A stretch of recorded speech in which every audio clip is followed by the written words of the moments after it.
Hi, I want to do a little bit of a special on the Liberty ships. I've got this one here in the garage, which I haven't de-sprued yet because I will be building the John W. Brown first, but this is the Jeremiah O'Brien, as I did show, and it in fact has five cargo holds.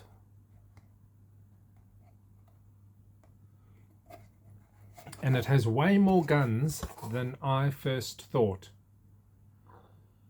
And when you look at the images in this scale, you really just don't appreciate what is on this ship. Now, of course, it's not meant to be a ship that goes looking for trouble. It's just a hope to be able to defend itself minorly. But that is not a small gun. I mean, it's small compared to I suppose anything above destroyers, and even some destroyers it might be a small gun. But so I've been looking up a little bit now. Let me put this over there. I've been looking up a little bit, watching some videos. It's too much to take in, actually. And I didn't realize that at all when I got these models. So it's sort of actually a really, really great surprise for me. Both of these ships are operational. I'm not sure how often Jeremiah O'Brien goes out. Now, Jeremiah O'Brien was dockside, I think it was 5 years ago, when there was quite a big fire, and the fire almost got onto the ship. It caused a little bit of damage on the ship, but I haven't watched enough. I just watched the video of the tugboats putting out the fire and trying desperately to save Jeremiah O'Brien, which they did. And the John W. Brown in Baltimore, which, by the way, does public sailings, or at least it does, from what I could gather, 2 a year. And there's one on the 13th of September this year. If you happen to find yourself in Baltimore for something like $190 early booking or $250 normal booking, a cruise that goes out, sort of starts boarding at about 9 a.m., leaves port at 10, and is back, and you are getting off the ship at about 4 p.m. So that sounds like a good 5 to 6 hours sailing for $250 on a Liberty ship. I would absolutely love to do that. That is the John W. Brown, and you can look that up. They've got a very good website. I've only just started browsing it. The Jeremiah O'Brien in San Francisco, I'm not sure. I didn't watch enough videos to catch up on that to know what sort of, can you just go on board, or do they occasionally do sailings? So you've got these 2 Liberty ships of roughly 2,500 produced during World War II. And if I got the numbers correct, roughly speaking, there were around 5,000 ships produced by USA in World War II, of which half are Liberty ships.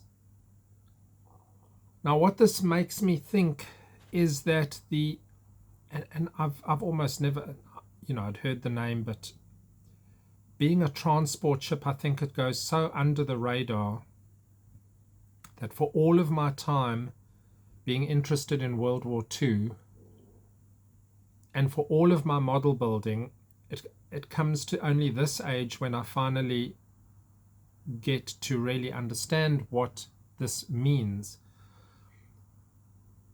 And if I have to equate it to aircraft, one might say this could be the DC-3 of aircraft during World War II.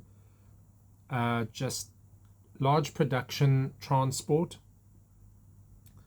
And I don't know what it would equate to an armored vehicle, just the most, I suppose the Jeep actually might equate to the Jeep. So the Liberty ships were just an absolute staple of World War II shipping. But of course, all of the attention goes on to destroyers and the bigger warships, cruisers and battleships.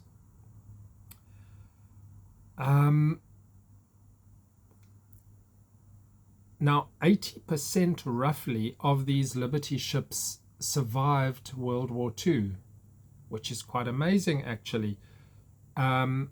In the convoys, there was a huge toll on merchant marine, but amazingly not that heavy a toll on the Liberty ships. There were some that were breaking in half. There was a bit of a problem with the sea causing undue stress on the hull plates and so on. And then you'd have these two pieces of ship which continued floating for the most part because they just had sealed bulkheads and sealed compartments. Not sure how they salvaged those things. Some were lost. But 80% is a very good survival rate for World War II.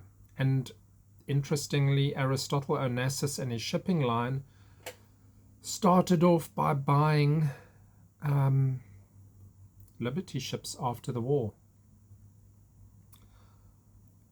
So John W. Brown has got quite an interesting history, and these are all fully documented on Wikipedia.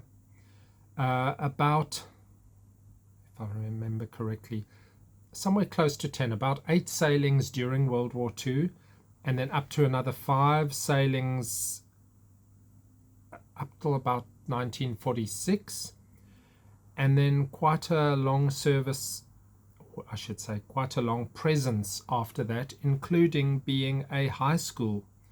So the John W. Brown was a high school, possibly the only ship, or at least in USA, that served as a high school in New York, I believe. And even in the 80s, it was a high school. Then when that ended, now keep in mind that a lot of stuff would have been taken off the ship to more suit it being a high school. And then after that stopped, apparently it stood derelict and homeless people stayed on it, or it was a little bit ransacked as well from all of its brass, much of its brass fittings for cash and so on. So by the time there were thoughts of restoring this, it needed quite a bit of stuff. It was, the John W. Brown at least was a little bit of a sad state compared to what it is now. You go and look on the website. The Jeremiah O'Brien, I still need to go and read up on what happened to it between the end of the war and today. And it's I don't know how they managed to get the required amount of money to keep these going, because it is very, very expensive.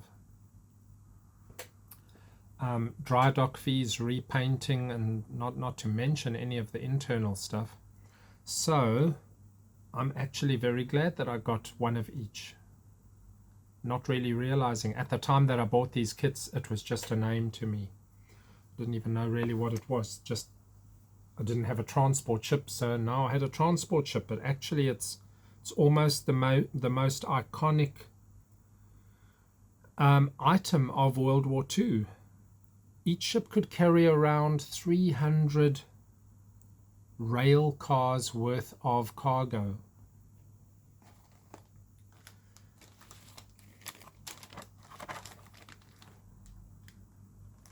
Now, oh, okay, on my John Brown,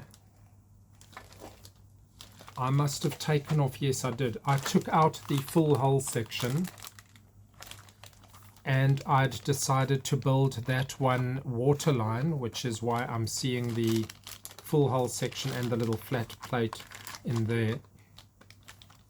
So you do have the option, and that means that I will build the Jeremiah O'Brien full hull.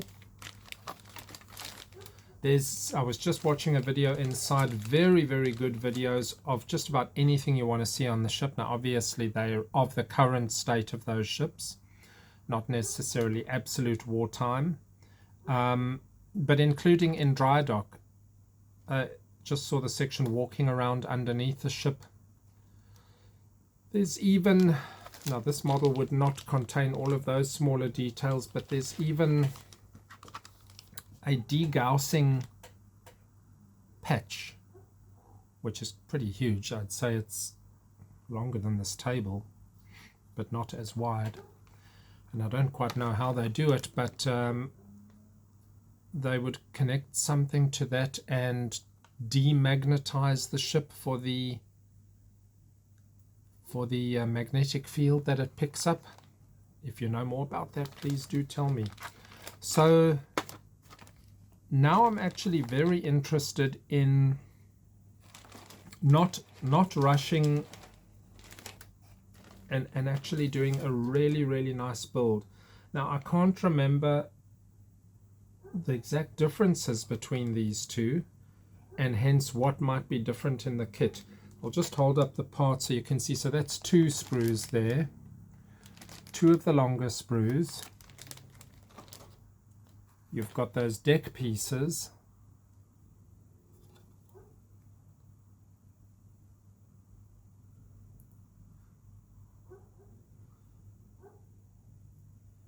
Now I'm just looking. So this is,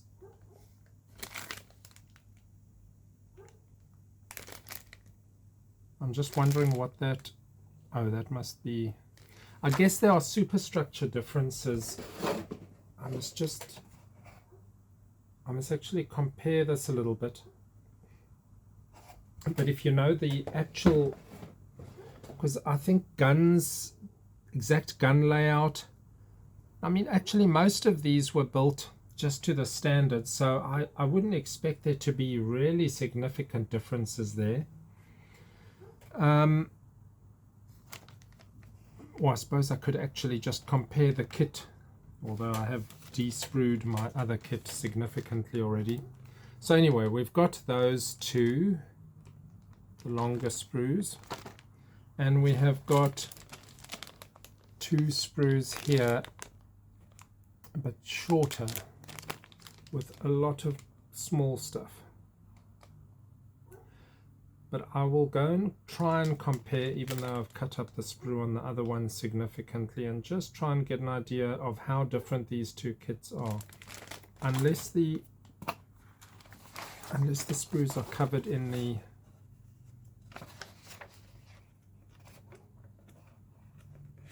oh, they are actually, so I can compare that page and have a look. Now, in the last video I was saying that, you know, the art isn't very good yet. You really wouldn't want to be referencing anything from the box, since there's such absolutely good internet YouTube videos and so on with all the detail, all the coloration. And I have been pondering building the John W. Brown in the color while it was a high school in the 80s, which was a black hole, not grey, but probably mostly a grey upper still, or slightly more white, just so that my 2 ships actually look quite different. Now, to be accurate, I'd have to take off all the guns, which would leave it looking a little bit empty. Pondering that, but I'd like the 2 ships to be significantly different enough in visual effect, and that sort of means having a different hull color.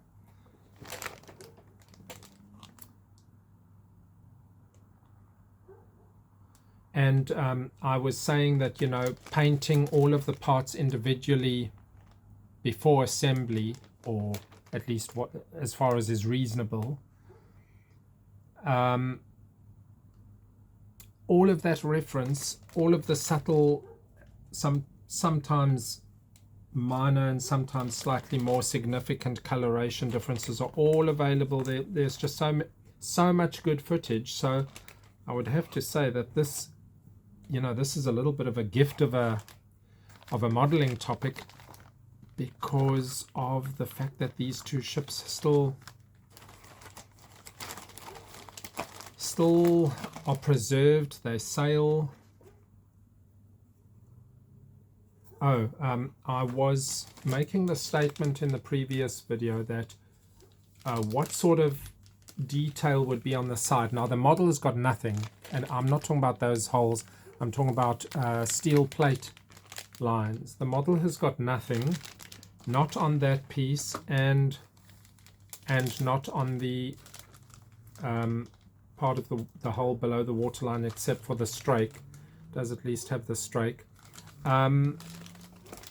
But the hull is entirely steel plates, so I would like to actually represent that somehow. And you do get that in that painting. You can see the different levels, the different layers of sheeting.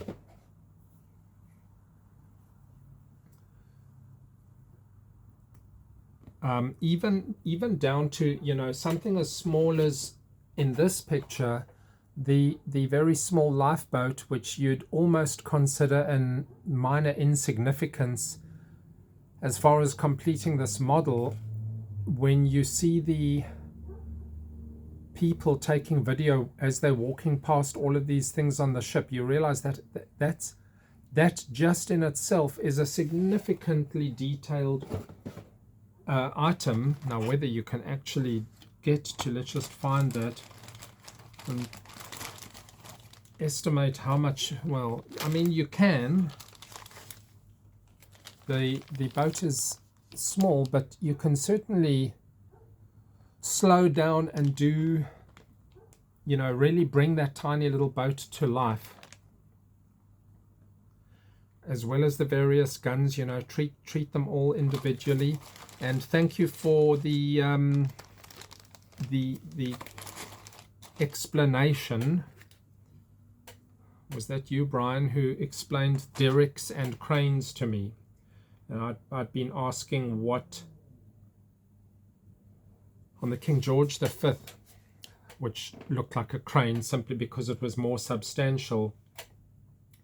But it's a derrick if it's moved around by cables and is attached to a vertical pole, more or less, as it is on the ship. So all of these would be derricks. What did I count on the other one? Like 10 derricks or something. Oh, I guess 2 per. I guess it could have been 2 per cargo hold. Probably something like that. Now, I'm not very keen on buying photo etch parts, but this is one of those kits that would probably benefit very nicely from it. I'm not going to, simply because as soon as I go down that route, you can double the length of time that it'll take me to finish a model like this. And I'm okay with building it to the best of my ability, just with what's in the box, including, of course, then all of these cables and lines, which is actually a pretty huge job, to be honest. Anchor cable is a little bit of an extra that one could get. Oh, I did see, which actually looks pretty nice. This is sort of almost parade style sailing. Some of the lines that go right on top there, they fill them with the flags. They put all of their little signal flags up, and it actually looks really, really cool. And I would like to do that. there was an event that happened in, I believe it was 1994, where these two ships, the John W. Brown and the Jeremiah O'Brien, actually passed each other sailing. The two sailing Liberty ships passed each other, which according to them will never happen again. Part of the reason is, they're on different sides of the USA, and the fuel costs are very significant for the heritage societies. But that was quite a unique event that happened there. So not as a model size, it's not huge and ridiculous. This is quite an achievable model. It's not a number of parts which is as crazy as some ships have, but it's quite detailed, does have a lot. So I am actually rather looking forward to this. And this trumpeter is, from what I can see, is very nice and detailed. So very good. Certainly a recommended model. And I will now be watching a lot more, and I guess sort of, especially with the other one, this one will be on hold a little bit, just getting my head around what sort of colorations and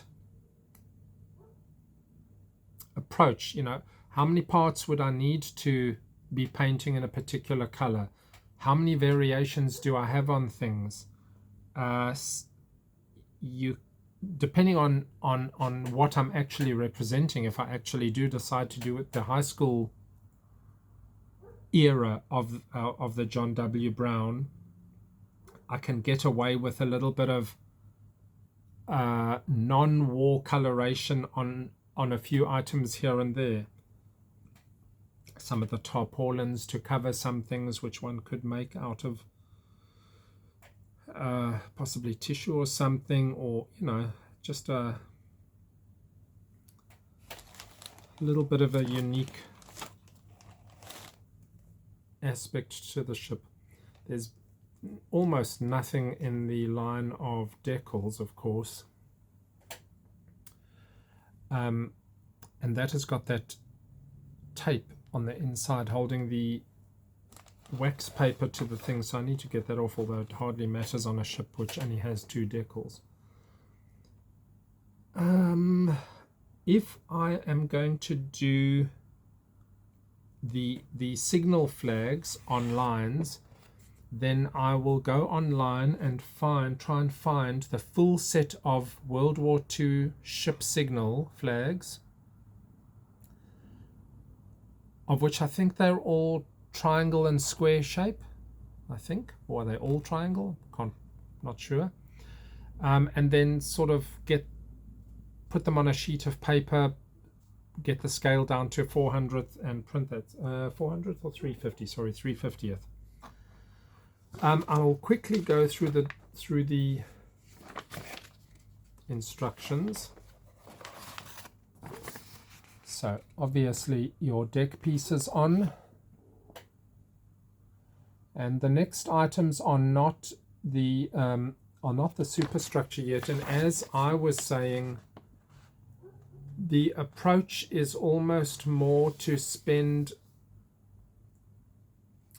a lot of the time painting the individual items. So I'm actually wondering, I don't think I'd be necessarily gluing them down yet. I'd have to think about this. Yeah, I suppose that's part of what I'll be looking at here, is apart from, is that the winch? What are those?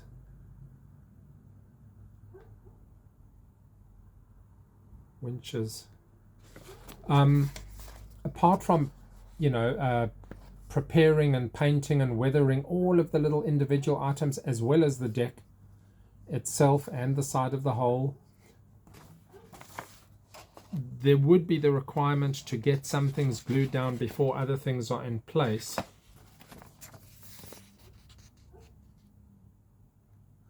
But I would try and hold off on that and try and get all of the all of the goodies painted simply because it's easier to hold them and get the weathering on.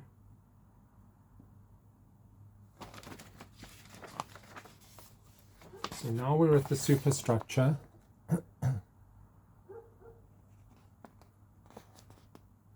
I'm not actually even sure if you call it superstructure when it's a ship of this nature, or is it just called the bridge?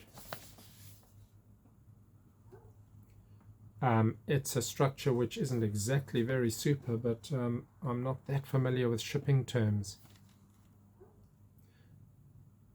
So, you know, just in this,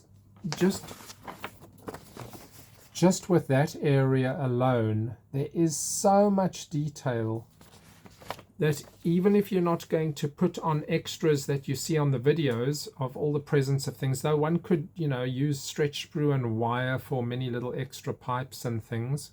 I'm certainly open to doing that. And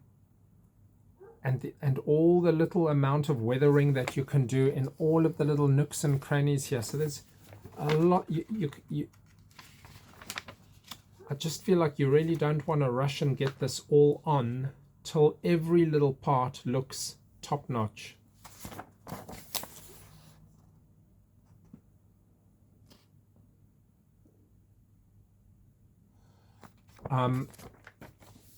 One could, of course, also do a variation where you have not closed up all of those hatch covers in a semi-loading or post-loading style where they're still getting some of them ready to close, which apparently was quite a mission, all of the preparation to unload and preparation to reload. Oh, and what this model doesn't show, I'm not sure if it even has it.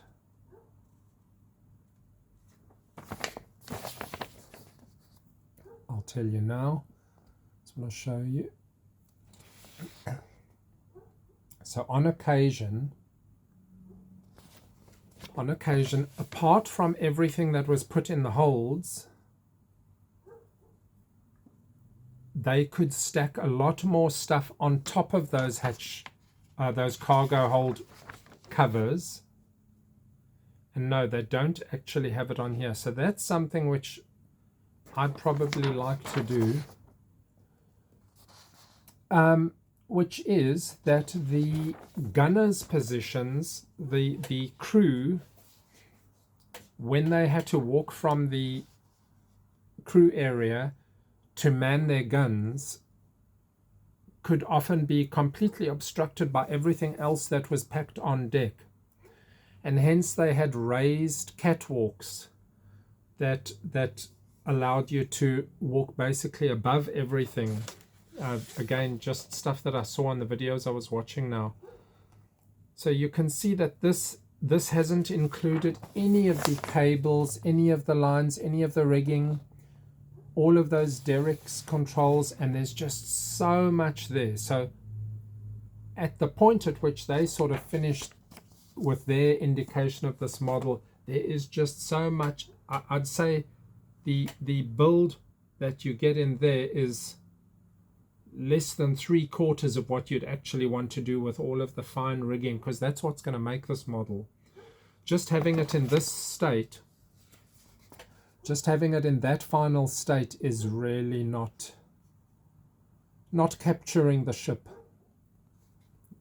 at all. It really is in that final detail. So I'm going to also actually have to think through, you know, the nylon riggings that I've got. One could use types of cotton as well.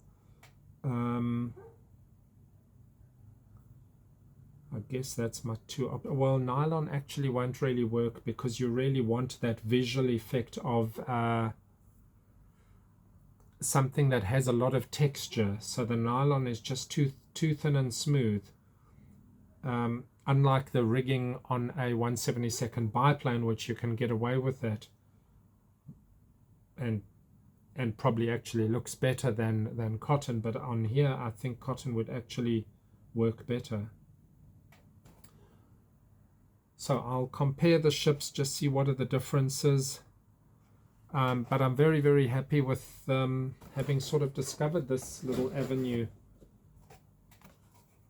of firstly shipping and the bit of World War II history that I was a little bit oblivious to. Just on a final note, the one fix that I did for the motorbike, as I was telling you about the mirrors fitting in, and this, you know, this could just as easily apply to many things that you encounter on the ship, where a small rod is meant to fit into a hole, but they have made the hole a little bit too big. And I said I was going to stretch some sprue, and as is inevitable when you stretch sprue, it sort of tapers. And so it actually worked out really, really well. I could get it to the point at which it really seated well into this hole, keep clipping off while it was too thin, get it to that right point. In the one side it was something that could go right through, on the other side it was a closed hole. Got my bits of stretched sprue. Now, two things to say on that. I have in previous videos mentioned the difference between some plastic colors being more hard and brittle and others being somewhat soft. Grays were often on the softer side, blacks and blues. Blue sometimes the most brittle of all. White is usually quite soft as well. Now, why exactly, you know, the different coloration having an effect on the hardness of the plastic, or whether that's somewhat accidental, I don't know. And because this is a little fill into a hole which I then also want to drill, I don't want it to be the hardest of plastics, because what has happened before is, you know, you almost drill out the thing that you've put in there, because it's so hard and it just grips onto the drill and so on. So I used a white plastic actually in this case. Glued it in with a thin and left it to dry completely. And when I drilled it out with the very, very thin drill, really got it perfect, got my mirrors in excellent. But the second aspect to that, and this is something interesting, and I've sort of, in a way, I've known about it and just ignored it up until the time that it now served a purpose. Not all sprue is solid. Sometimes, and you may have noticed this, when you cut sprue, it's got a little bit of a hollow tube in the middle, very small. And when you stretch that sprue, you still get a thinner stretched sprue with a tiny, tiny little channel in the middle of it. If you get some of that sprue, save that for yourself, because that is quite handy.